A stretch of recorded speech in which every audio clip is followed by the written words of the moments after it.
Sambil menunggu yang lainnya masuk, kita mulai sekarang. Assalamualaikum warahmatullahi wabarakatuh. Waalaikumsalam warahmatullahi wabarakatuh.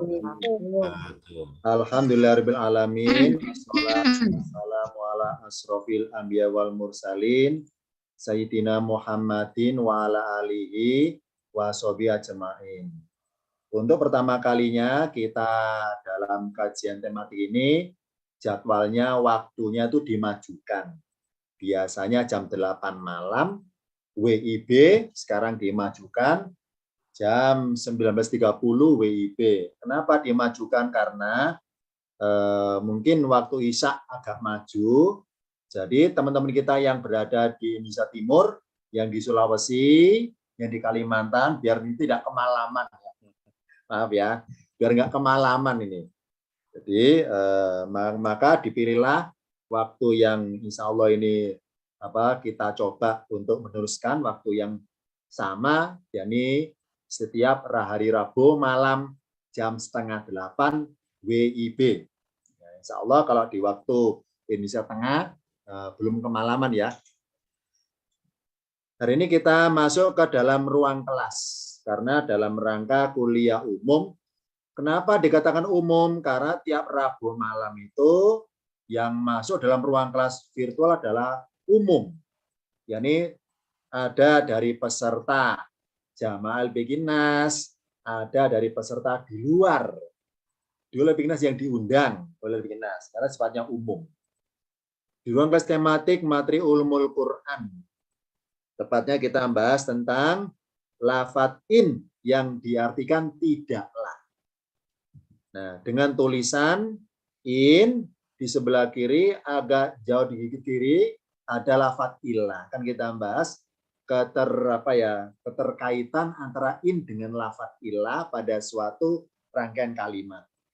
Karena di Al-Quran itu contohnya banyak sekali, ya contohnya banyak, sedangkan kita itu tiap pertemuan hanya singkat waktunya. Maka untuk malam ini saya berikan contoh tiga ayat aja. Insya Allah waktunya cukup 3 ayat. Kalau di seluruhnya di Al-Quran itu setelah saya deteksi, contohnya tentang in ketemu ilah, in ketemu ilah itu sekitar ada 21. Ada 21-an ayat, in ketemu ilah.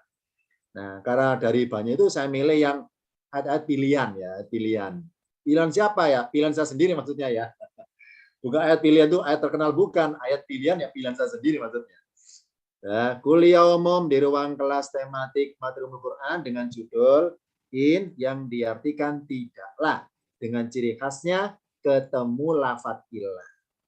Dari ilustrasi di layar ini ada tanda panah ke kanan, tanda panah ke kiri. Akan kita ungkap apa hikmahnya tanda panah ke kanan dan ke kiri dengan posisi in di tanda panah ke kanan dan huruf ilah di tanda panah ke kiri.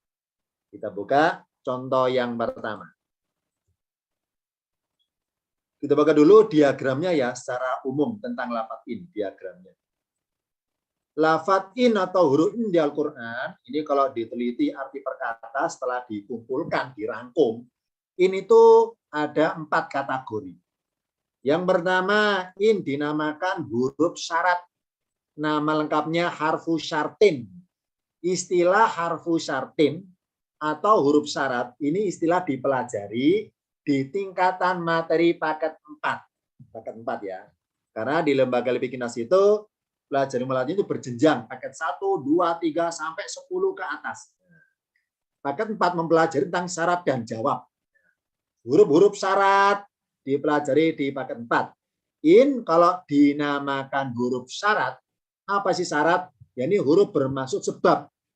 Karena di mana ada sebab, pasti ada akibat. Begitu pula dalam bahasa di Al-Quran, setiap ada syarat, pasti ada jawabnya. Nah, kalau in dinamakan harfu syartin, baca singkatnya huruf syarat, yakni in diartikan jika atau apabila.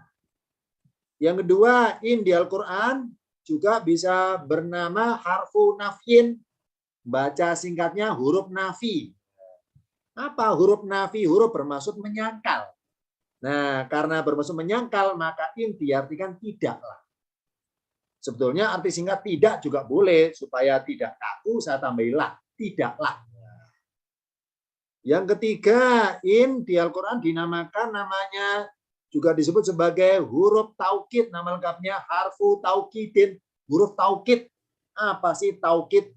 Huruf bermaksud menguatkan pernyataan. Nah, karena in disebut sebagai huruf taukid, menguatkan pernyataan, maka in terjemahannya sesungguhnya. Ini aneh kan ya? Apa anehnya? Ayo yang merasa anggota tingkatan paket 1, paket 2, paket 3, paket 4, paket 5, paket 6, saya paket 6 loh ya.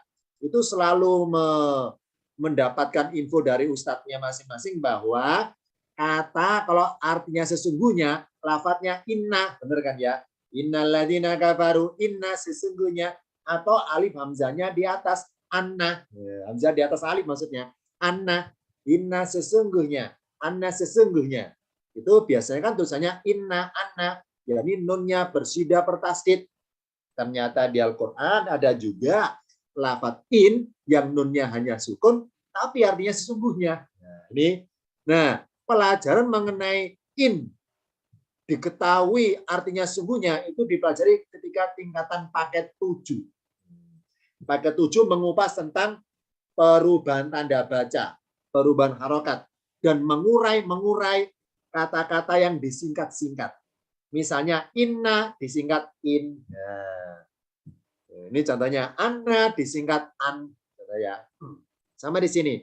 In di sini kalau dinamakan huruf taukid, huruf bermaksud menguatkan pernyataan, itu in adalah singkatan dari inna. Nah, kenapa disingkat? Pelajari pakai 7. Kenapa disingkat? Kenapa nggak disingkat? Itu pakai 7 pelajarannya. Karena pakai 7 membahas tentang mengungkap huruf-huruf yang disingkat-singkat. Diungkap kenapa disingkat, kenapa tidak. Nah, karena tingkatan paketnya semakin tinggi ke atas, tentu semakin detail kajiannya. Semakin mengungkap yang sebenarnya. Itu pentingnya kita belajar secara berkelanjutan. Yang merasa sudah hatam paket 1, jangan kendor. Jangan kendor semangat maksudnya. Terus maju tak gentar. Dilanjutkan paket 2. Yang sudah hatam paket 2, lanjutkan paket 3. Biar ilmunya bersambungan, biar berkelanjutan ya. Tidak berhenti di tempat maksudnya. Jadi saran saya yang merasa sudah pernah hatam paket 1, kemudian tahun kemarin nggak sempat melanjutkan. Nah, ini mumpung ini sudah sudah level PPKM-nya sudah nggak ada ini barangkali ya. Nah, terus kita masuk ruang kelas nggak ada jaga jarak, nggak apa-apa. Sekarang nggak ada jaga jarak, boleh duduk berdekatan, boleh. Nah, mumpung dibolehkan itulah, silakan segera daftar masuk ruang kelas paket 2 yang merasa sudah khatam paket 1. Yang juga sudah khatam paket 2 segera masuk ke paket 3. Insya Allah besok Jumat dimulai kelas baru paket 3. Berikutnya in juga bernama harfu zaidin. Baca singkatnya huruf zaid atau huruf zaidah, boleh huruf tambahan maksudnya. Nah, karena sekedar huruf tambahan, maka nggak punya arti. Nah, ini mengenai macam-macamnya huruf in di Al-Quran. Huruf in bisa artinya jika. Yang kedua, huruf in bisa artinya tidaklah. Yang ketiga, huruf in bisa artinya sesungguhnya. Yang keempat, huruf in ada kalanya tidak punya arti. Nah, kenapa nggak diartikan? Itu bahasanya tingkatan paket 7. Paket 7 ya. Nah, dari 4 pilihan tentang ini nih, kita bahas yang warna merah ya, karena sebagai kajiannya. In yang kita bahas adalah in yang bernama huruf nafi, yakni in bermaksud menyangkal. Yang kita bahas adalah yang artinya tidaklah. Kita buka contoh yang pertama. Contoh pertama saya ambil dari surat Al-Baqarah 78. Ini juz 1. Yang merasa anggota paket 1 dan pernah mengalami ayat ini, insya Allah sudah tahu arti perkata. Kalau sekarang merasa lupa, ya saya bantu lagi. Saya bantu lagi arti perkata. Sebentar ya. Sebentar dulu, sebentar.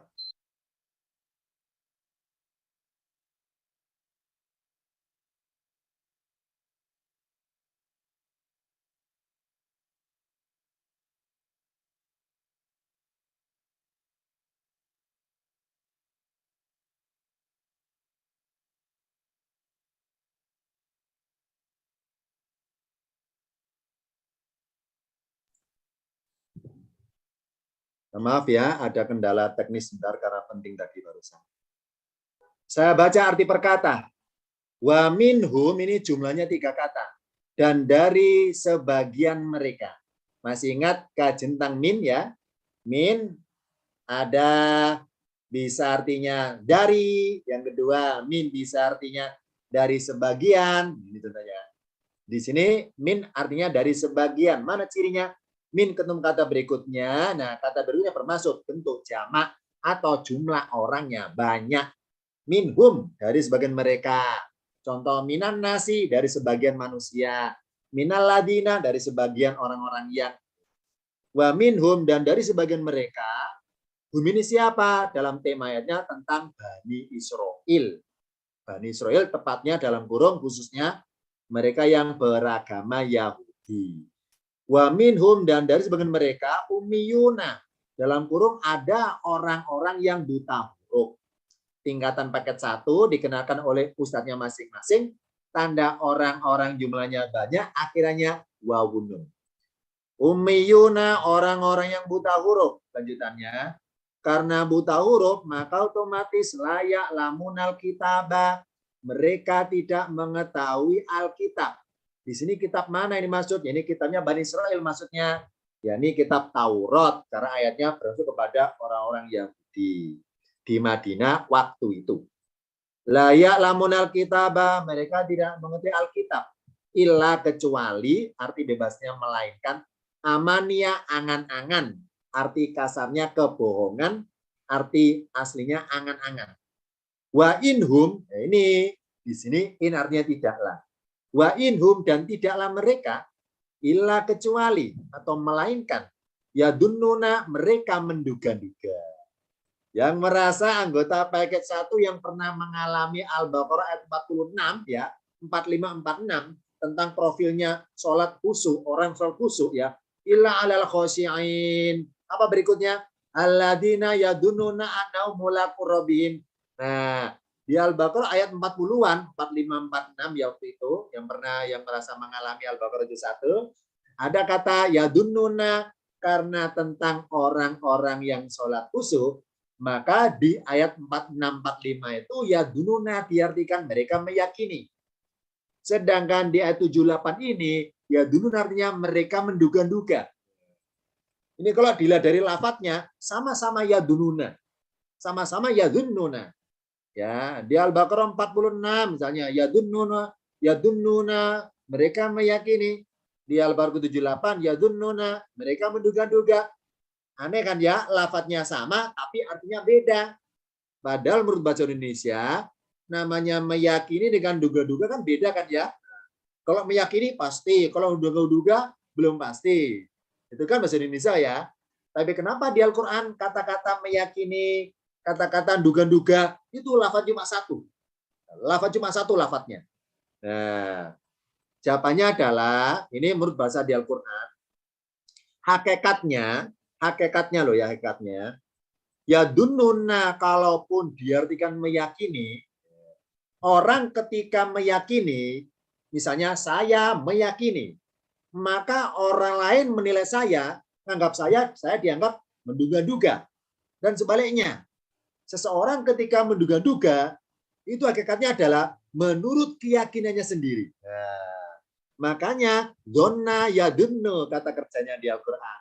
Apa donna yadunnu? Artinya prasangka. Nah, prasangka yang ragu artinya duga-duga. Prasangka yang pasti artinya meyakini. Ini contohnya. Yadunnuna, kapan diartikan meyakini, kapan diartikan menduga-duga, tergantung konteks ayatnya, berkonotasi positif atau negatif. Masih ingat kemarin ya, pendekatan arti. Pendekatan arti tergantung konteks ayatnya. Ngomongin siapa ayat itu, atau membahas tentang apa ayat itu. Karena ada pendekatan arti kepada orientasi maksud ayat. Nah, di sini ya dunia artinya mereka duga-duga. Karena tentang membahas tentang Bani Israel yang perilaku buruk. Perilaku buruk.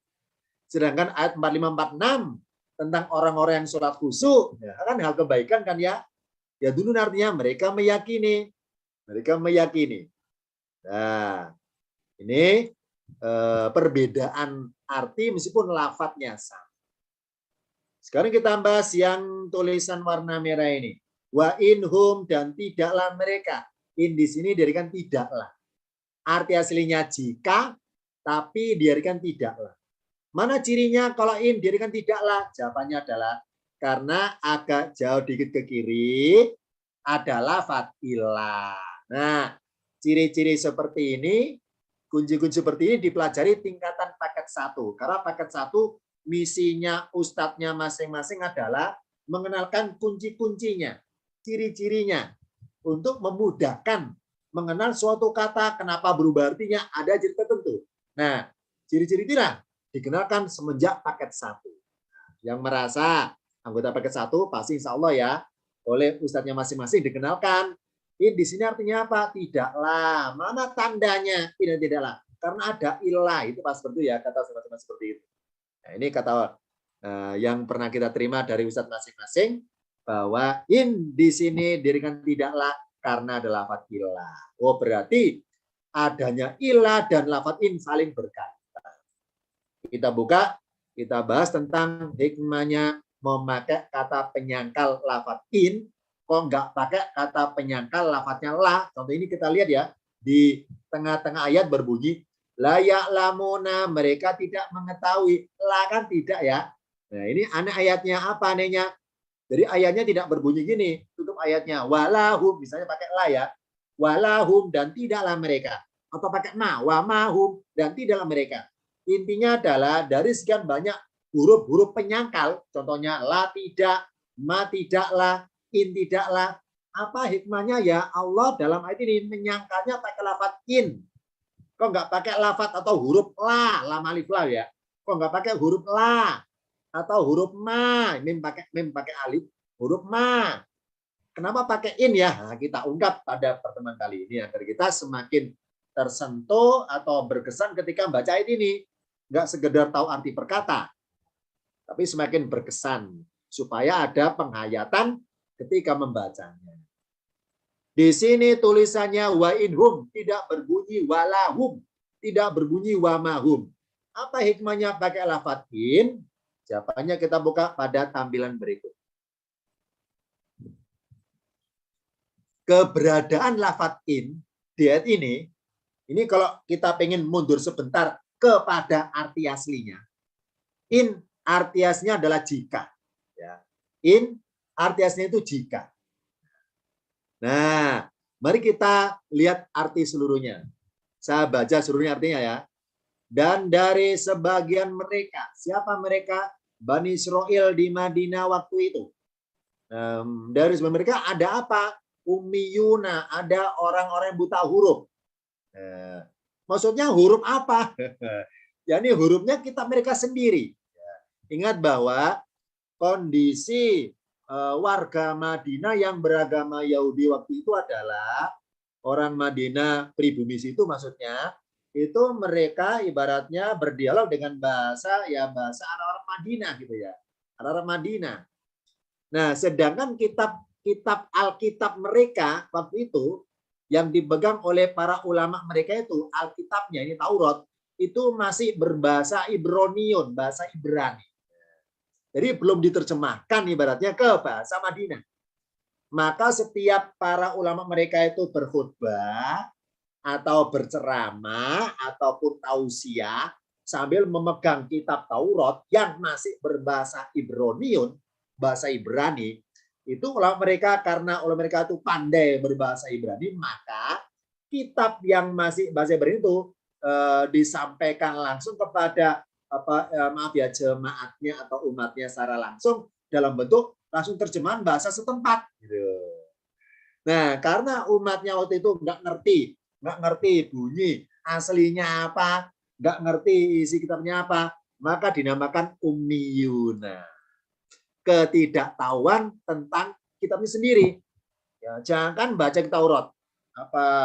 Tulisannya nggak paham karena beda bahasanya. Ingat bahwa di Jazirah Arab itu lain suku, lain dialeknya. Ya, ada bahasa Arab Kipti misalnya, ada bahasa Arab suku Jurhum misalnya, ada bahasa Arab suku Quraisy, ada bahasa Arab Ibraniun, macam-macam ya. Kalau lain suku, lain dialeknya. Karena mereka ummiyuna, buta huruf, otomatis layak lamun kitab, mereka nggak mengerti kitab. Ya, mereka tidak mengerti kitab. Oh, berarti tidak semua Bani Israil itu, maaf ya, pinter-pinter, maksudnya paham kitabnya mereka, nggak semuanya paham.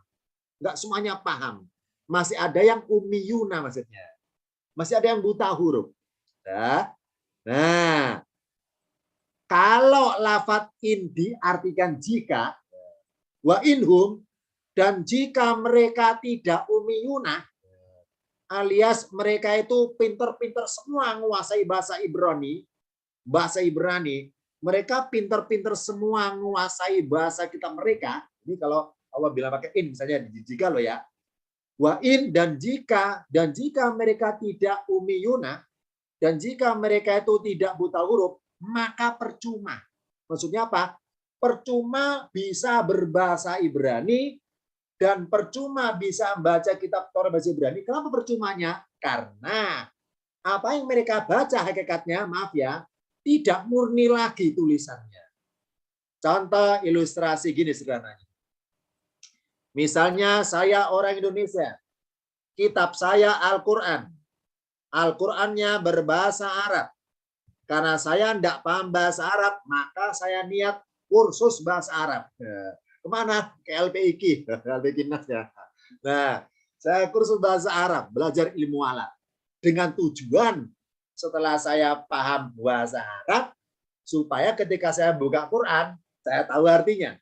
Oh, berarti tujuan akhir saya belajar bahasa Arab adalah supaya paham kitab saya sendiri. Kan gitu akhirnya. Nah, setelah saya kursus misalnya bertahun-tahun selesai khatam, terus saya buka Quran dan saya paham, kalau ya maaf ya, kalau kitab Al-Qur'annya ternyata maaf ya palsu, ya ayatnya palsu, maka hakikatnya percuma saya memahami ayat itu dan saya amalkan. Kenapa? Salah amalannya. Salah amalannya. Berarti percuma saya kursus bertahun-tahun bahasa Arab dengan tujuan supaya ngerti bahasa Quran, tapi ternyata tanpa saya ketahui, ternyata Quran itu palsu. Kenapa? Percuma. Percuma. Jadi jika apa wain, jika saya paham bahasa Arab pun untuk memahami Quran percuma pahamnya itu. Kenapa? Karena ayatnya nggak sebenarnya. Sama di sini. Jadi Allah menyangkalnya pakai in. Kenapa? Untuk menggambarkan bahwa kalaupun Bani Israil itu orangnya pinter-pinter semuanya, pinter maksudnya apa? Paham kitabnya mereka sendiri, paham dengan bahasa kitab mereka, percuma pahamnya itu. Kenapa? Karena ayat yang mereka baca waktu itu tidak murni lagi sebetulnya. Jadi mengamalkannya percuma. Nah, karena mereka tidak tahu bagaimana bunyi aslinya itulah, makanya amaniyah hanya angan-angan saja. Oh, mungkin seperti ini, yang dari Musa seperti ini, kami terima dari ulama kami, kata ulama kami seperti ini kitabnya. Oh, mungkin seperti ini aslinya. Jadi ya amaniyah angan-angan dan hanya duga-duga saja. Oh, mungkin seperti ini. Jadi karena ketidaktahuan yang asli itulah, maka mereka hanya ibaratnya angan-angan belaka dan duga-duga. Makanya pakai in, apa in untuk menyangkal percumanya itu. Percuma kalaupun tidak ummiyuna. Percuma paham kitab Taurat kalau kitabnya sendiri itu tidak asli. Itu aja intinya. Terus sebaliknya kita orang Islam misalnya. Percuma kita paham Quran kalau kita pahami ayatnya itu palsu. Percuma akhirnya. Percuma sia-sia pahamnya itu. Nah, ini. Makanya pakai in untuk menyangkal tentang kalaupun nggak ada ummiyuna wa inhum, dan jika mereka tidak ummiyuna, itu arti kasarnya. Nah, makanya in langsung disingkat dirikan tidaklah mereka paham, melainkan hanya duga-duga saja. Duga-duga itu menurut angan-angan mereka. Jadi ketika menafsirkan ayat Taurat, mereka semaunya mereka akhirnya, semaunya mereka. Bukan semaunya ayatnya, semaunya mereka. Maka kalau lafadz in diartikan jika, kita bahas arti perkataan dulu jika. Apa wa in dan wa inhum, dan jika mereka. Kalau perkata wa inhum, misalnya nggak ada ilah loh ya. Wa inhum, dan jika mereka tidak buta huruf alias tahu isi Alkitab Taurat, maka percuma. Kenapa percuma taunya itu? Sebab kitabnya sudah tidak asli lagi karena telah dirubah oleh para pendahulu mereka. Maka ini jadi makanya arah tanda panah ke kanan apa ke kanan, mundur ke belakang, apa ke kanan, mundur ke belakang. Jikapun mereka itu tidak umiyuna, kalaupun mereka itu pinter-pinter semua paham kitab Taurat, itu percuma. Jadi mundur ke belakang, mundur ke kanan panahnya, percuma. Percuma. Jadi mau nggak mau mereka itu tetap harus menerima apa adanya ayat yang sekarang mereka terima itu, yang dalam keadaan tidak asli lagi itu. Nah, karena dalam kenyataan sekarang ayat yang mereka pahami nggak asli lagi, maka arah tanda panah ke kiri. Jadi apa? Mau nggak harus meneruskan ngamalkan ayat itu dengan duga-duga. Maka tidaklah mereka tahu isi yang sebenarnya, ilah kecuali atau melainkan sebatas ya dununa, duga-duga berdasarkan amaniyah, menurut angan-angan mereka sendiri. Ya, ini hikmahnya Allah menyangkal pakai in. Apa in? Menyangkal status umiyunanya maksudnya. In menyangkal perbuatan yang tadi yang percuma-percuma itu. Ya, jika seluruh Bani Israel, khususnya orang-orang Yahudi itu semuanya paham Taurat, percuma pahamnya akhirnya. Karena mengamalkan ayat yang mereka pahami, Allah nggak nerima amalannya dikarenakan objek ayat yang mereka pahami itu nggak murni lagi. Karena sudah dirubah oleh para pendahulu mereka. Mana isyaratnya atau info bahwa kitab mereka itu saat ini dalam keadaan tidak murni lagi? Kita buka catatan pada tampilan berikutnya. Tepatnya saya ngutip 7879. Al-Baqarah urut ya, 789. Ini saling berkaitan masalahnya. Yang 78 membahas tentang kondisi umatnya Bani Israel. Yakni apa? Ummiyuna. Sedangkan 79 menyindir ulamanya Bani Israel. Yang 78 ngomongin tentang umatnya, yang 9 tentang ulamanya. Sekarang saya baca seluruhnya. Wa minhum, dan dari sebagian mereka ummiyuna, ada orang-orang yang buta huruf. Layak lamunal kitaba, mereka tidak mengetahui Alkitab dalam kurung Taurat, illa amaniyah, kecuali angan-angan. Jadi apa angan semuanya mereka. Wa inhum, dan tidaklah mereka illa yadununa, kecuali mereka menduga-duga. Duga-duga, oh mungkin seperti ini, kayak aslinya mungkin seperti ini. Jadi hanya apa prasangka, praduga saja ibaratnya. Nah, jadi hakikatnya umatnya itu menjadi korban atas tipu daya para ulama mereka sendiri. Berarti ibaratnya yang perlu dipersalahkan adalah biangnya kasar adalah ulama mereka itu. Makanya Allah mencela. Fawailun, maka celakalah. Karena sebagai penyebab umatnya itu buta huruf dasarnya, penyebab umatnya itu menjadi korban pengelabuan ajaran yang enggak benar itu, yang didoktrin dari kitab suci karangan ulama pendahulunya itu, maka Allah mengecam ulama pendahulunya itu. Fawailun, dengan kata-kata wailun ini kasar ini. Fawailun, maka celakalah. Lilladina, bagi orang-orang yang mana? Yaktubuna, mereka menulis. Nulis apa? Alkitab, nulis Alkitab dalam kurung Taurat. Nulisnya pakai apa? Biaidim, dengan tangan-tangan mereka. Ini uniknya ayat ini. Apa uniknya? Ini kalau ditunjuk secara ilmu, maaf ya, namanya mantik. Apa mantik? Ilmu logika. Secara logika namanya menulis, ya menulis itu kan pasti pakai tangan ya. Tapi ternyata oleh Allah ditambah kata-kata biaidihim. Nah ini ada kajian khusus tentang biaidih ini. Insya Allah sudah ada di apa ya, di rekaman YouTube Bapak ada, insya Allah silakan dicari ya tentang tangan-tangan. Ada tangan-tangan, insya Allah ada tentang kata tangan-tangan. Yaktubunal kitaba, mereka menulis Alkitab. Jadi kalaupun dalam ayat ini kita bayangkan tulisan biaidihim gitu nggak tertulis, kita sudah paham sebetulnya secara akal, secara logika itu paham. Namanya nulis pasti pakai tangan. Nah, kenapa oleh Allah kata tangan dicampurkan, ditampilkan, cantumkan ini? Padahal kalaupun nggak ada kata biaidihim, kita sudah paham. Ini jawabannya bisa dilihat di rekamannya. Intinya adalah Tangan sebagai identitas pelaku. Yaktubunal kitaba, mereka nulis Alkitab biaidim dengan tangan-tangan mereka.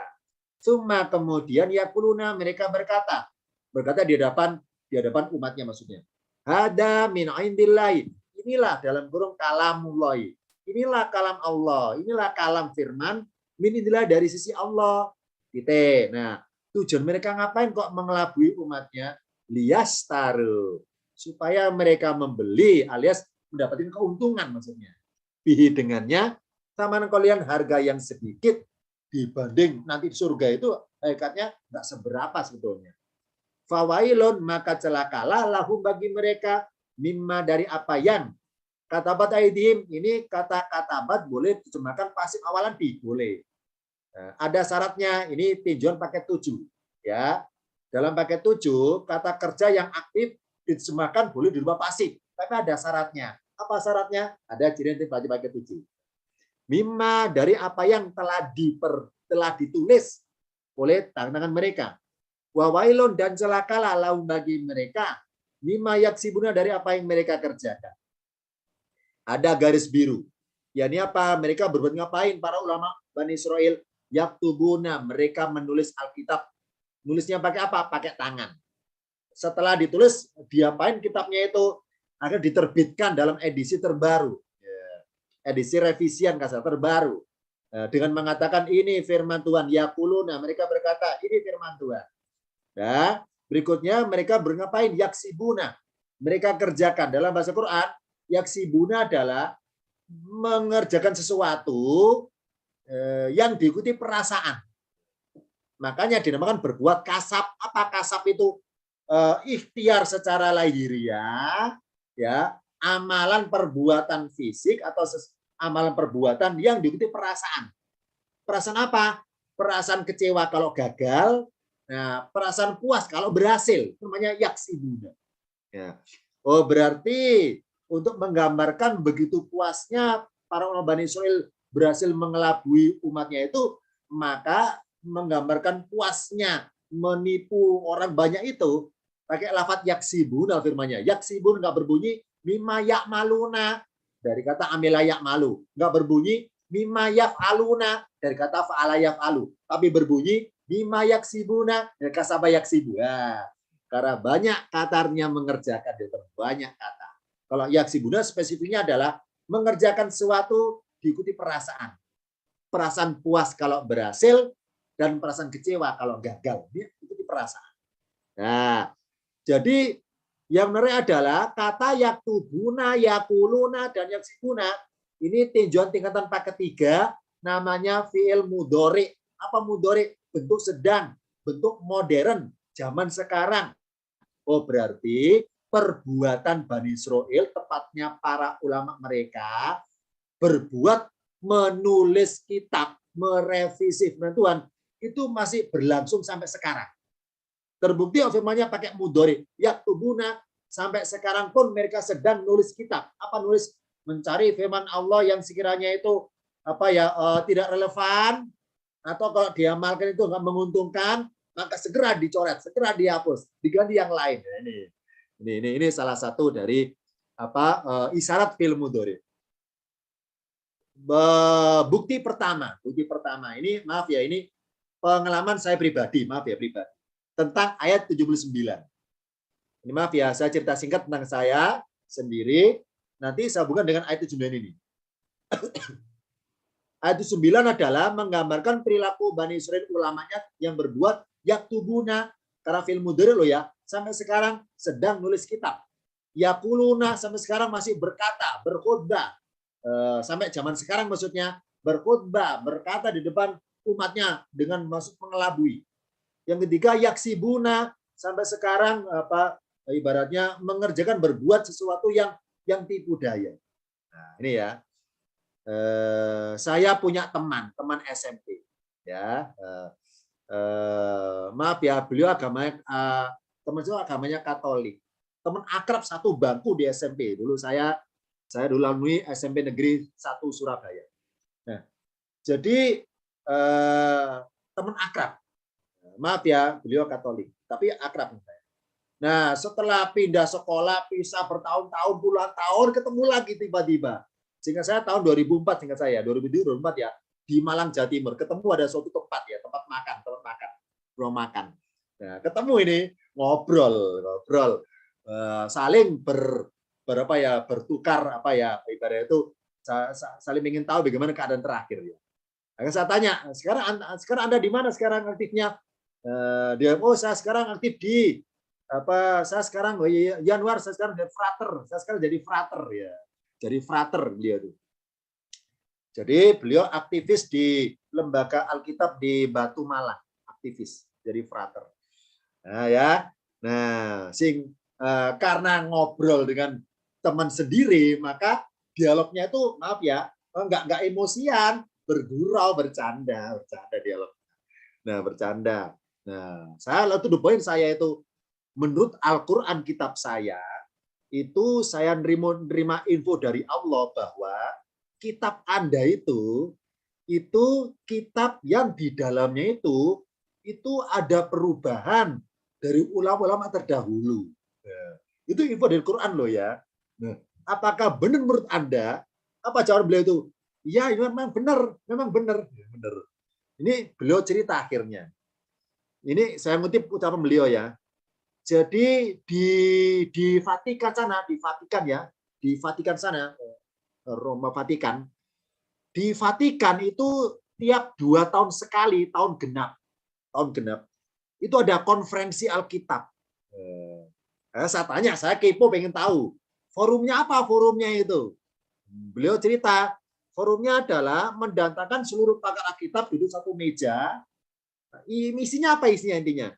Yakni mengoreksi, merevisi firman-firman Tuhan yang sekiranya nggak relevan, ataupun kalau diamalkan menguntungkan maka dirubah. Setelah selesai dimusyawarahkan, maka diterbitkan edisi terbaru. Jadi untuk sebagai acuan yang edisi terbaru, yang up to date maksudnya. Nah, jadi sebagai firman Tuhan. Nah, akhirnya apa? Saya langsung to the point, sekakmat akhirnya. Karena saya bilang, loh, Anda tahu bahwa kitab Anda adalah hasil karya teman-teman Anda dari Vatikan sana. Kenapa sampai sekarang Anda masih meyakini bahwa itu firman Tuhan? Dari mana ngelihatnya kalau gitu? Apa kata beliau? Akhirnya panggil perhatian. Udah Anwar, kita ngomongin yang lainnya aja. Ya, kenapa? Saya nggak tahu jawabannya akhirnya. Karena beliau nggak mau jawab. Udah, kita bahas yang lain aja, jangan bahas itu. Ini contohnya ya. Unik di sini uniknya. Ini apa? Dia tuh sisi mereka yang paham yang tidak umiyuna, mengerti kitab mereka sendiri. Jadi mereka tahu bahwa kitabnya, beritahu mereka itu, tapi kok tetap diteruskan nih, diyakini itu ya. Ini jadi tanda tanya. Makanya isyaratnya yaktubuna fil mudhari, yakuluna fil mudhari, yaksibuna fil mudhari, ya Pak, masih berlangsung sampai sekarang. Ini isyaratnya.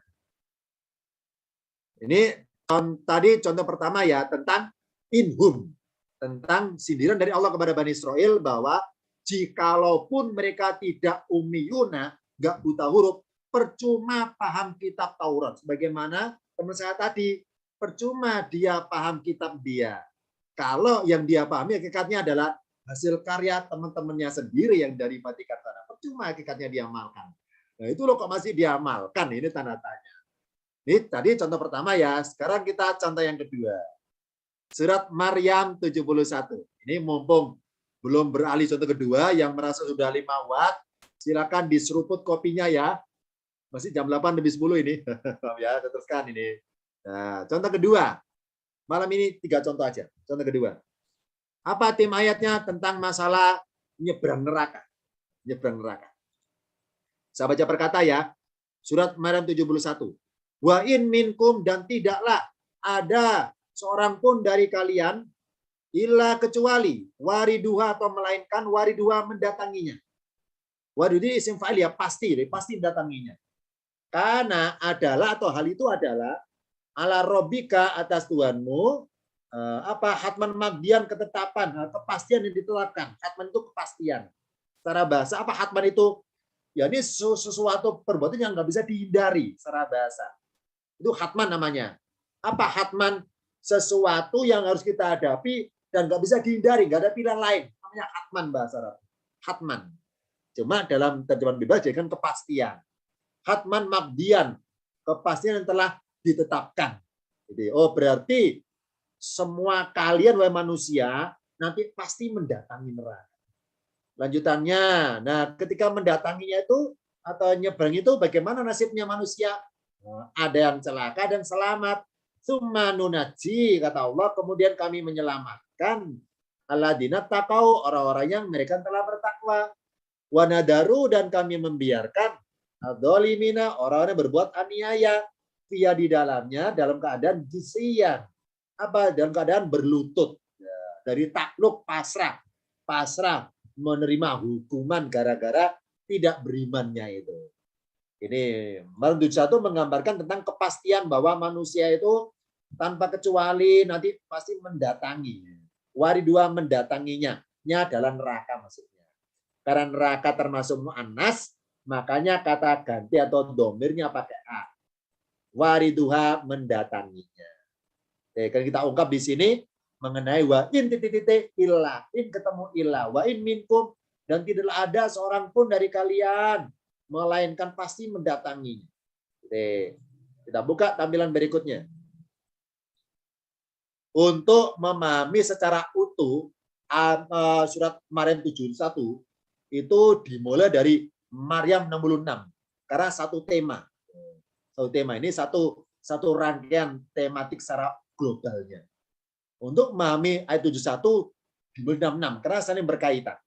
Nah, ini maaf ya, karena untuk mempersingkat tampilan saya copy paste dari Quran standar Kemenang atau Depak ini dari terjemahan langsung.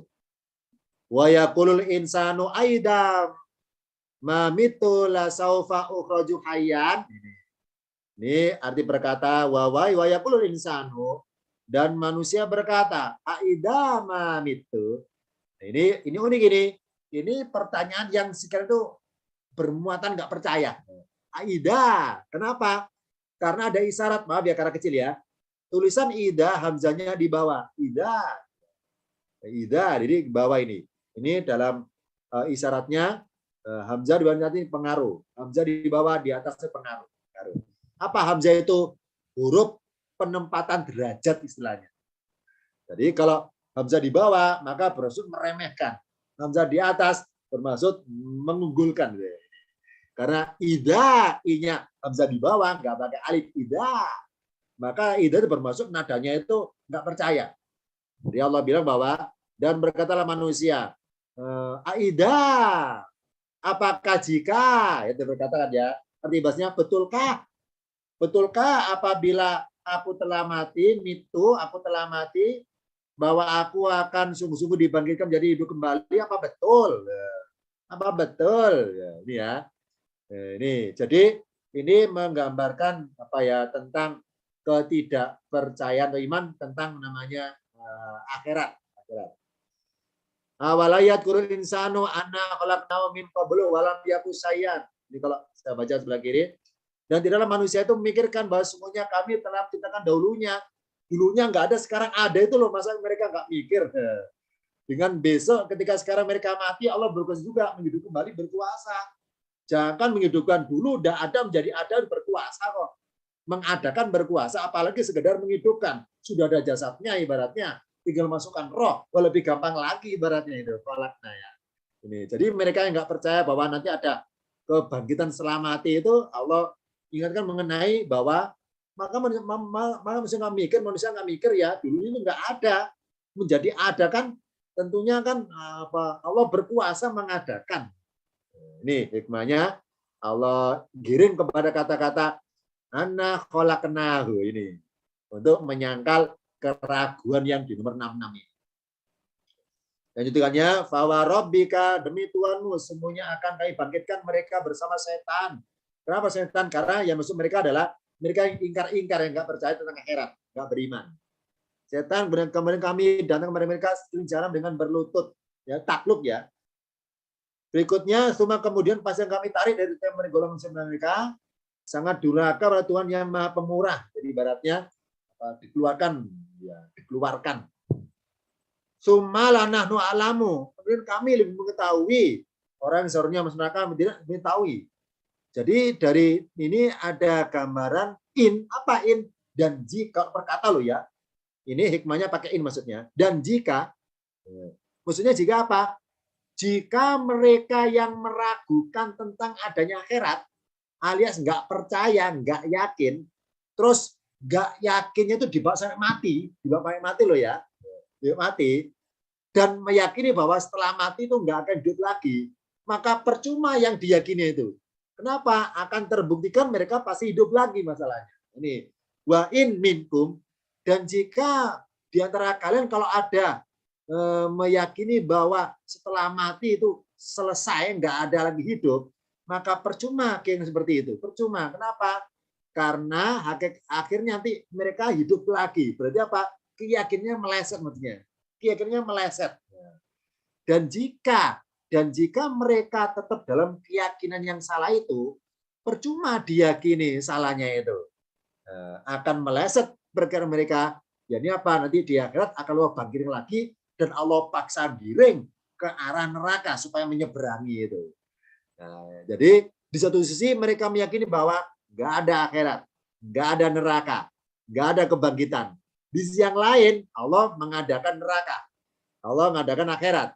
Nah, dari dua ibarat itu dua pihak, mereka orang-orang Quraisy Mekah sebagai pihak yang nggak yakin dengan adanya akhirat. Satu sisi Allah menciptakan akhirat, mengadakan akhirat. Nah, sekarang nanti dibuktikan apakah mereka tepat apa pikiran atau tidak. Itu akan Allah bikin di akhirat apa? Semuanya akan digiring ke neraka. Oh, berarti mereka yang dulu di dunia itu meyakini bahwa akhirat nggak ada, percuma akhirnya keyakinan yang salah itu. Ini in. Nah, sekarang kita buka catatan lengkapnya tentang kata penyangkal pakai lafadz in di ayat Maryam 71. Surat Maryam turun di Mekah. Maka objek pembicaranya ngomongin membahas tentang orang di Mekah. Ya, Maryam di Mekah ya, bukan di Madinah. Makanya di sini siapa hum, siapa mereka di sini? Ya ini kepada orang-orang Quraisy Mekah maksudnya. Wa inhum illa wa inhum maaf ya wa in minkum illa dan seterusnya. Sekarang in misalnya. In saya artikan jika misalnya. Jika ini dihubung dengan tadi ya, yang tadi manusia meyakini tadi bahwa enggak mungkin ada kebangkitan.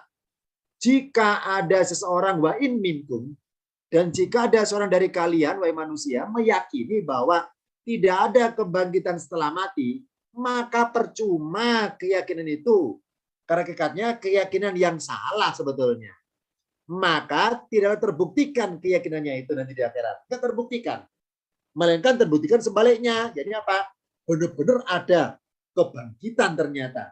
Mereka dibangkitkan kembali untuk dikumpulkan, naksuru dikumpulkan untuk digiring ke arah mendatangi neraka. Makanya tadi rincian ayatnya ada kata-kata ini ya 68 berbunyi la naksuru fawarobbika lanaksurannahum.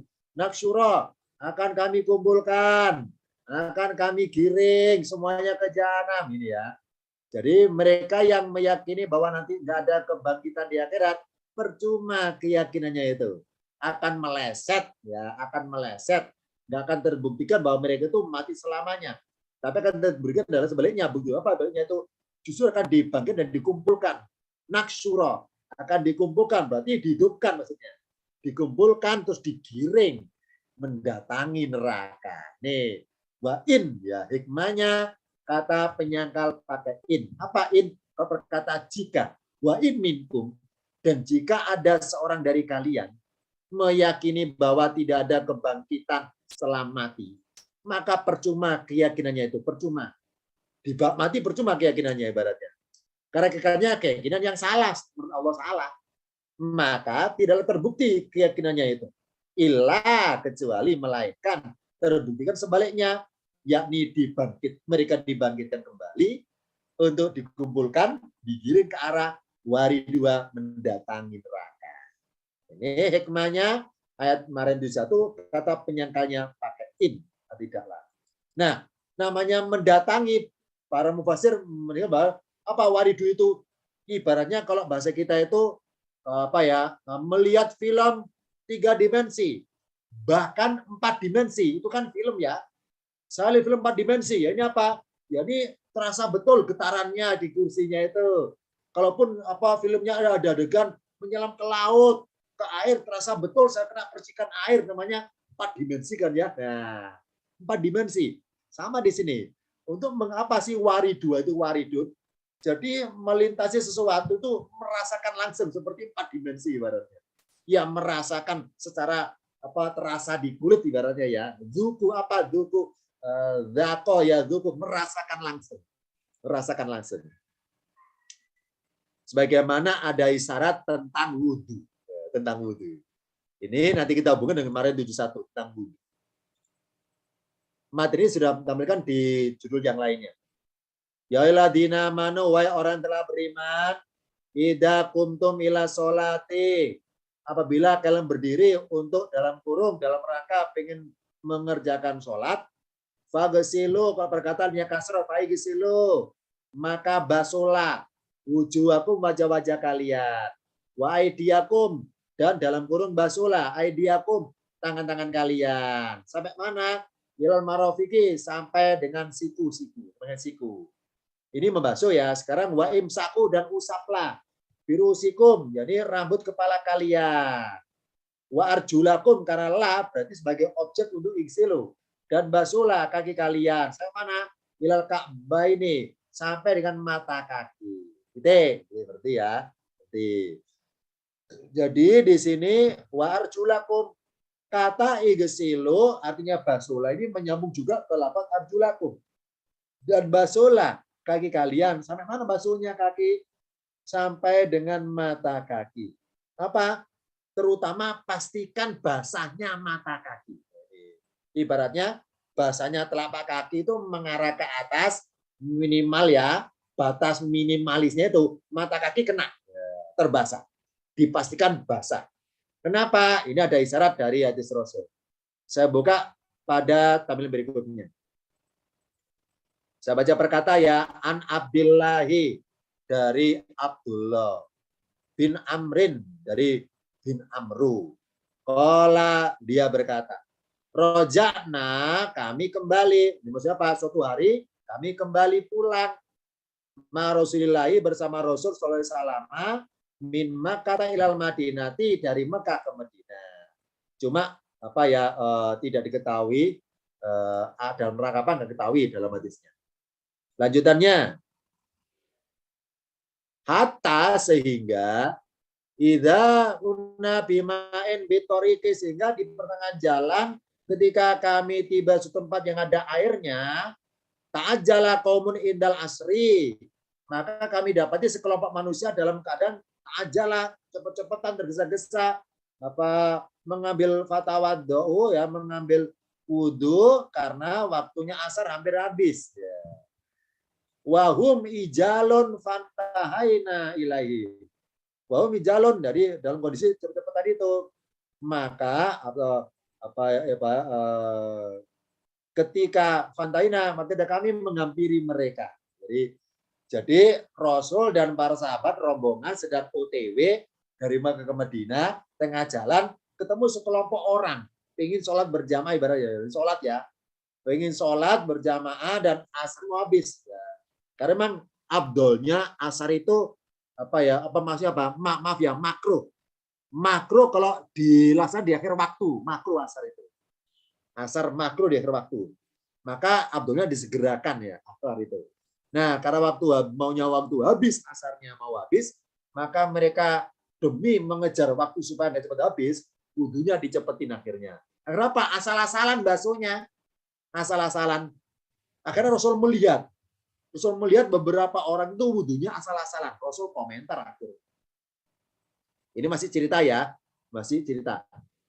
Wa qabuhum taluhu, dan kami dapati tumit kaki mereka lam yamassahal ma'u, yakni air belum menyentuhnya, kalau arti bebasnya yang kaki mereka kering, tidak dibasahi air.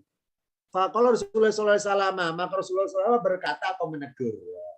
Jadi Rasul melihat orang basuh kaki ternyata belum kena air. Apa harus komentarnya itu? Wailun, celakalah. Lil aqobi, bagi tumit-tumit kaki. Minan nari. Ya, ini dari sebab nanti tersentuh api neraka. Ya. Asbigul wudu'a. Ya, ini apa? Sempurnakanlah wudu. Ya. Jadi wailun, celakalah. Lil aqobi, bagi tumit kaki. Dalam burung minan nari, dari sentuhan api neraka. Ya, karena tidak basuh oleh air wudu maksudnya. Asbigul wudu, sempurnakanlah wudu. Jadi apa? Dalam bahasa Arab itu ada ibaratnya sinonim muratif ya, atau perubahan lafadz antar suku. Beberapa suku yang lain asbiku baca pakai sop, asbiku singkat ya. Yang merasa anggota pakai satu, ada ayat berbunyi si bogotallahi, celupan Allah, si bogotun, celupan, asbiku, celupkanlah tumit kalian. Maksudnya apa? Pastikan bahasanya itu. Asbigu. Makanya lafadz asbigu arti bebasnya sempurnakanlah. Arti aslinya adalah celupkanlah supaya benar-benar basah tumit kalian. Kenapa? Karena ini hikmah loh ya, hikmah. Kaki atau anggota badan kita yang pernah terbasuh atau pernah tersentuh air wudhu itu di akhirat diabadikan. Kenapa? Karena air wudhu adalah air yang sifatnya air spiritual. Itu terabadikan di akhirat. Jadi kalau manusia itu beriman, maka nyembah Allah. Karena nyembah, maka ibadah sholat. Karena sholat, maka pasti wudhu. Nah, karena wudhu, maka basahnya kaki itu di akhirat terabadikan. Jadi apa? Barang siapa nyebrang neraka, kakinya basah, maka yang bersangkutan tidak akan tersentuh api neraka. Tapi barang siapa di dunia nggak beriman, karena nggak beriman, nggak nyembah Allah. Karena nggak nyembah, maka tidak sholat. Karena nggak sholat, pasti tidak wudhu. Nah, karena nggak wudhu, maka di akhirat kaki dia kering. Nah, karena kering, karena wari dua, semua orang dari neraka nyebrang, maka nyebrang neraka pasti terbakar. Pasti terbakar. Kenapa kakinya kering? Oh, berarti mulai sekarang, mari kita ketika wudhu, supaya nggak formalitas, supaya ada penghayatan. Mari, pas kita basuh kaki, penghayatan. Ya Allah, Bismillah, ini nanti kaki saya pakai untuk menyeberangi neraka ya Allah. Semoga Engkau abadikan basahnya supaya selamat. Jadi setiap kita memegang kaki kita itu terbayangkan bahwa dengan nasib kita tuh dari kaki ini masalahnya. Agar kita nggak asal-asalan membasuh kaki. Ada penghayatan ketika menyentuh telapak kaki, membayangkan bahwa telapak inilah nanti yang menyeberangi neraka. Telapak inilah. Maka kita ketika membasuh kaki, akhirnya apa? Ada penghayatan. Wudhu pun ada khusyuknya akhirnya. Nggak asal-asalan, nggak formalitas wudhunya akhirnya. Nah, ini hikmahnya ya. Hikmahnya. Kata Rasul, celupkanlah. Asbigu. Celupkanlah. Nah, dari isyarat hadis ini, dan Maryam tadi satu, para mufasir kuno itu memberikan ilustrasi atau penafsiran bahwa semua manusia ini menyeberangi neraka. Nah, karena tumit kaki itu batas minimal basahnya air wudhu, maka sebagaimana Rasul bilang bahwa tumit kaki kalau kering terbakar api. Karena namanya nyebrang itu telapak kaki menapak suatu jalan. Nah, dan itulah ada apinya itu. Ibarat banjir namanya genangan air, sedangkan nyebrang neraka ada namanya genangan api. Maka para mufasir memberikan gambar ilustrasi bahwa nanti di akhir itu ilustrasinya nyebrangi di atas neraka genangan api setinggi mata kaki. Kalau kakinya basah, ingat bahwa api tidak bisa membakar sesuatu yang basah. Jadi bahasa apa? Beriman, nyebrang neraka aman. Aman, tidak terbakar. Sedangkan mereka tidak beriman, kakinya kering, akan terbakar. Ini ilustrasi dari para mufasir mengenai hadis Rasul bahwa basahnya mata kaki menjadi ibarat itu filter pertama kali supaya api dari bawah tidak menjalar ke atas. Nah, ini satu. Jadi ya. Nah, kemudian yang kedua, ini maaf ya, saya lupa tidak tulis dalam Tamilayar ini Mahdi Rasul mengenai apa gambaran seseorang di neraka yang terbakar hanya kakinya saja, ya, badannya tidak, hanya telapak kaki saja, kakinya saja, badan tidak, memakai sandal talinya api di neraka ya, memakai sandalnya talinya api, maka kaki terbakar itu otaknya mendidih. Rasul itu. Jadi nanti di neraka ada seseorang yang terbakar hanya kakinya saja, memakai sandal dari api. Sandal dari api ini, maka karena kaki terbakar, otaknya mendidih. Nah, ini akhirnya para ilmuwan meneliti itu. Apa hubungannya telapak kaki terbakar, otak mendidih? Jawabannya adalah, ini dari ilmu bedah saraf, insya Allah kita sudah kenal semua bahwa pusat saraf ada di otak. Sedangkan uratnya saraf itu di telapak kaki. Makanya ada apa ya penyembuhan pakai akupuntur kan ya. Sakit apa? Pencet ini. Ini maaf ini telapak kaki ya. Oh sakit apa? Sakit gigi, pencet yang ini. Oh sakit pusing nih, 7 keliling, pencet yang ini ya. Nah, jadi uratnya saraf ada telapak kaki. Sedangkan pusat saraf di otak. Lah kalau uratnya terbakar, maka nyetrumnya ke otak. Ya. Karena otak pusat saraf. Sedangkan uratnya saraf ada telapak kaki. Nah, kalau telapak kaki kepanasan, maka otak mendidih. Nah, ini kalau kita nggak percaya, silakan dibuktikan ya. Dibuktikan, mari dibuktikan. Kalau ada sepeda motor barusan dipakai, knalpotnya masih panas, coba, maaf ya, kaki kita disentuhkan ke knalpot, ditahan, pasti otaknya mendidih. Karena telapak kaki panas, otak mendidih. Rasul bilang bahwa telapak kaki terbakar, otaknya mendidih. Nah, ini genangan api. Genangan api. Ini hikmah dari isyarat tadi tentang wudhu harus dipastikan kakinya sungguh-sungguh basah. Dipastikan basah. Mari kita penghayatan. Setiap basuh kaki, mari kita ingat nanti kita mengandalkan kaki itu masalahnya di neraka. Nggak mengandalkan anggota badan yang lain. Kaki hanya penyelamat. Kalau wudhunya salah-salah, maka alamat ya maaf ya secara ikhtiar alamat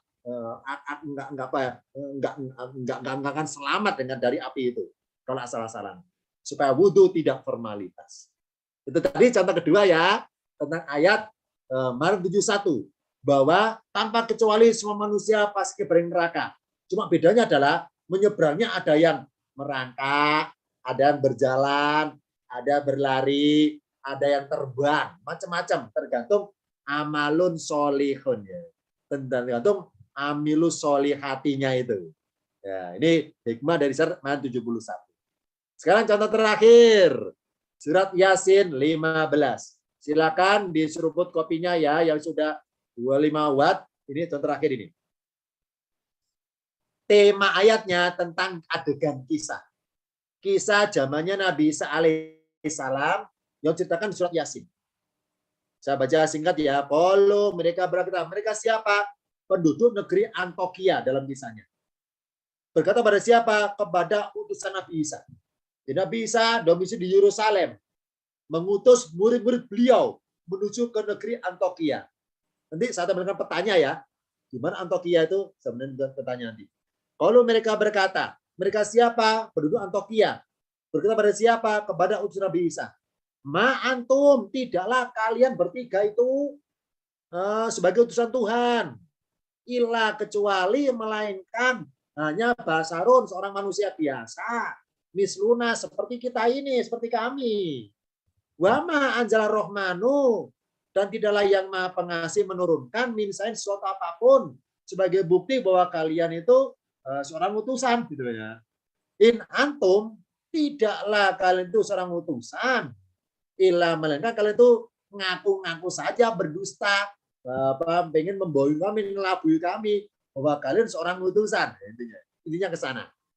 Jadi Nabi Isa itu punya murid, ya muridnya banyak. Dalam sejarah catat namanya kaum Hawariyun. Nah, di antara Hawariyun yang banyak itu Isa ngirim 3 orang ke negeri Antioquia untuk mengajak rajanya tentunya supaya tobat dari perbuatan buruknya itu. Nah, ini yang Yasin 15. Lengkapnya kita buka catatan berikutnya. Apa artinya tadi in In ya, in kan tidaklah ya berkata. In tidaklah. Balik lagi ya. In antum illa takdibuna. Tidaklah kalian kecuali atau melainkan takdibuna, kalian berdusta atas nama Tuhan. Tidaklah kalian seorang nabi atau maaf ya, seorang utusan. Tidaklah kalian seorang utusan. Melainkan kalian hanya berdusta atas nama Tuhan supaya kami percaya, itu intinya. In arti aslinya jika. Allah menyangkal pakai in antum, tidak berbunyi la antum atau ma antum. Ya, gitu. Kita buka sebagaimana contoh di atas kan ada kata qalu ma antum illa. Ini kan pakai ma di sini ya. Ma antum illa. Tutup ayatnya pakai in antum illa. Allah bedakan ternyata. Yang atas ma antum illa sama ma arti tidaklah. Ma antum tidaklah kalian illa titik-titik. Yang bawah in antum tidaklah kalian illa titik-titik. Kita ungkap yang in di sini. Misalnya kita ungkap in artinya jika. Jadi penduduk Antioquia berkomentar kepada 3 utusan Isa itu. Jika kalian bertiga tetap mengaku sebagai utusan Tuhan, maka percuma menuntut kami supaya percaya. Meski dengan sumpah kalian. Karena mereka bersumpah. Wallahi demi Allah, kami utusan Tuhan, kami itu. Ya. Penduduknya nggak percaya. Ya, makanya pakai in. Jika kalian bertiga tetap mengaku sebagai utusan Tuhan, percuma. Percuma nuntut kami supaya percaya itu percuma. Meskipun dengan sumpah. Maka tidaklah kami mudah percaya ucapan pengakuan kalian. Melainkan kami itu menganggap bahwa kalian itu berdusta. Nah, ini in. Apa in? Tanda panah ke kanan. Jadinya apa? Balik lagi. 3 orang ngaku sebagai utusan Tuhan. Dan memang asli ini bukan ngaku. Kami suruh Isa. Penduduk Antioquia nggak percaya. Nah, karena mereka bilang, jika, kalaupun kalian itu benar-benar Tuhan, dengan sumpah sekalipun, percuma, kami nggak akan percaya, percuma. Nah, ini ya. Jadi, untuk menggambarkan percumanya itulah pakai in di sini. Jika kalian itu memang benar-benar ngaku sebagai utusan Tuhan dan pakai sumpah-sumpah segala, percuma sumpah kalian, nggak akan bisa memengaruhi sikap kami bahwa kami tetap nggak percaya kepada kalian. Maka kami menganggap ilam melainkan kalian itu berdusta saja, Nah, ini in dan ilah saling berkaitan. Lengkapnya kita buka tampilan berikutnya. Ini saya kutip dari kitab Atas Quran ya. Merasa kemarin pas Ramadan dapat kiriman dari panitia lomba bukber ya, kitab-kitab, insya Allah tahu ya kitab ini ya. Ini kitab Atlas Ashabul Qaryati sebutannya. Ini apa? Penduduk Antioquia. Ashabul Qaryati di mana? Di sini wilayahnya ya. Di sini ya, dekat dengan Laut Tengah. Di sini posisinya. Ini sedangkan Nabi Isa itu adalah di Yerusalem. Jadi Nabi Isa di Yerusalem mengirim utusan menuju ke Antioquia dari Iskandariun ini ya, untuk ngajak mereka supaya sadar tobat dan sebagainya. Intinya ke sana. Karena mereka nyembah berhala. Ya, jadi Nabi Isa ngirim mursaluna min hawariyina. Kepada siapa? Kepada Maliku Intikhon namanya, Raja Intikhon. Yani raja yang mimpin di negara Antioquia itu. Ini dalam sejarah catat Nabi Isa ngirim mursalun, para utusan dari kalangan hawariyun menuju ke raja, pemimpin negeri itu, supaya tobat, tidak nyembah berhala lagi. Lengkapnya dimulai ayat 13. Yasin, surat Yasin turunnya di Mekah. Ya. Berarti Allah itu ibaratnya dalam tanda kutip ya, memberikan contoh kepada orang Mekah tentang nasibnya negeri-negeri yang Allah binasakan kalau mereka tidak beriman. Wah orang Mekah, lihat itu contoh terdahulu yang nggak beriman, tentunya berhala, kami binasakan. Maka di sini Allah nyuruh Rasul Muhammad untuk menceritakan, Muhammad idrib lahum masalah, buatlah untuk mereka suatu perumpamaan. Ashabal Qaryati, jadi penduduk negeri Ijal Mursalun, ketika penduduk negeri didatangi oleh para utusan itu. Id arsalna ilaihim, ketika kami mengirim para utusan itu 2 orang. Namanya dalam catat namanya Sodik dan Mastuk. Jadi Nabi Isa tuh ngirim nggak langsung 3 ya. Diansur, ngirim 2 dulu. 2 dulu. Ini untuk apa? Dialog ya, berdebat, adu argumen tentang akidah intinya di negeri itu. Fakadabuhuma, maka mereka berdua itu mendustakan keduanya.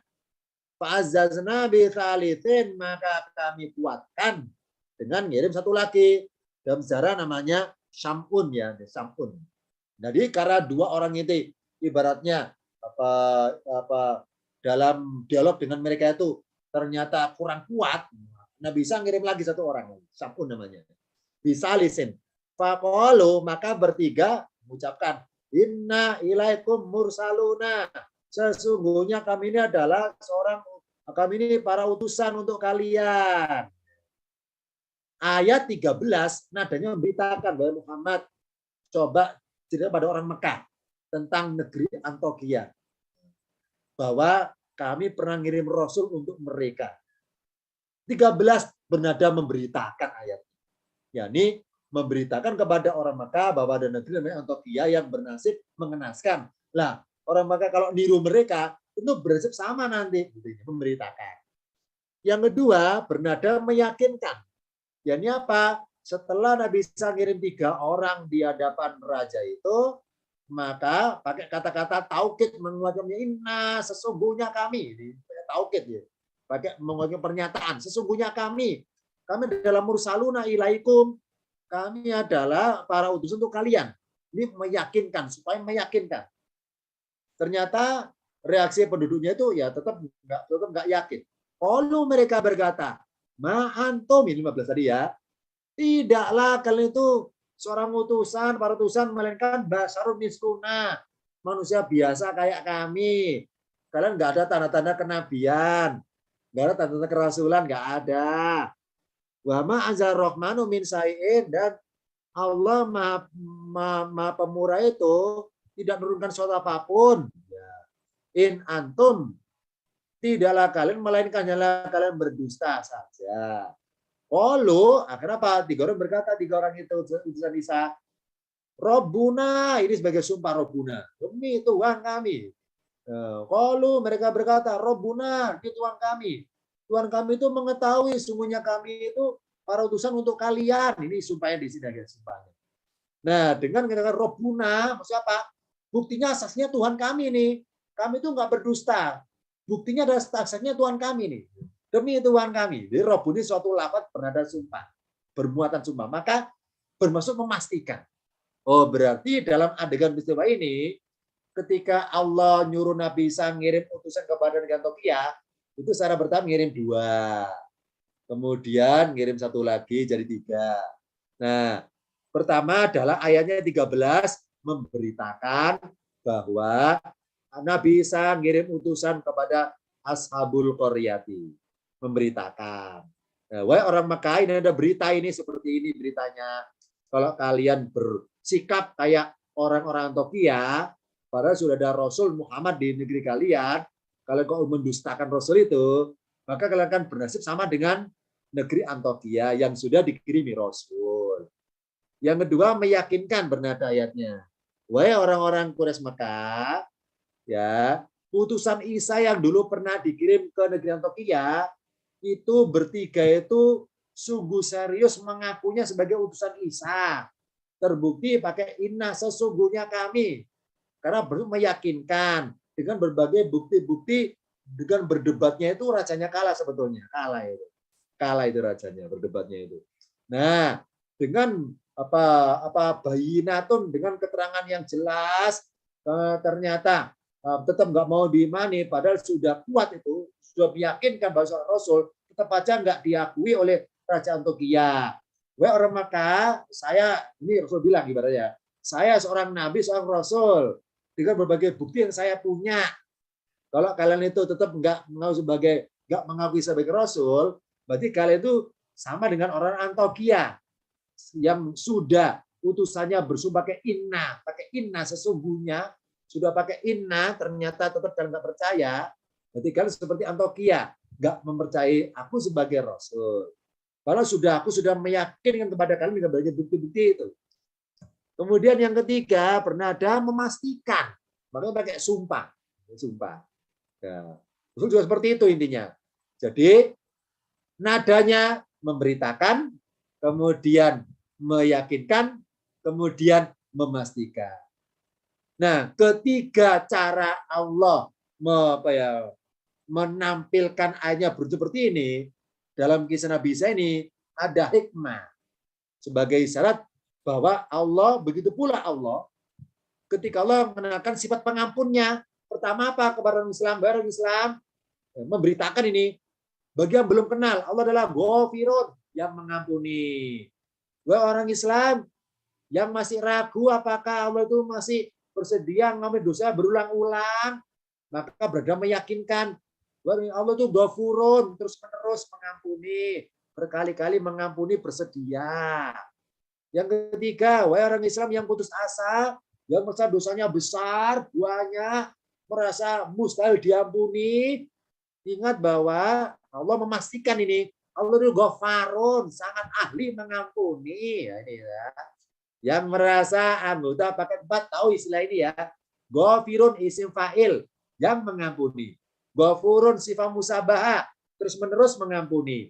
Ghafarun sigom balago, yang sangat ahli mengampuni. Berarti apa? Ghafirun memberitakan bahwa Allah mengampuni. Ghafurun meyakinkan bahwa terus-menerus mengampuni. Ghafarun memastikan kalau yang masih putus asa. Allah sangat ahli.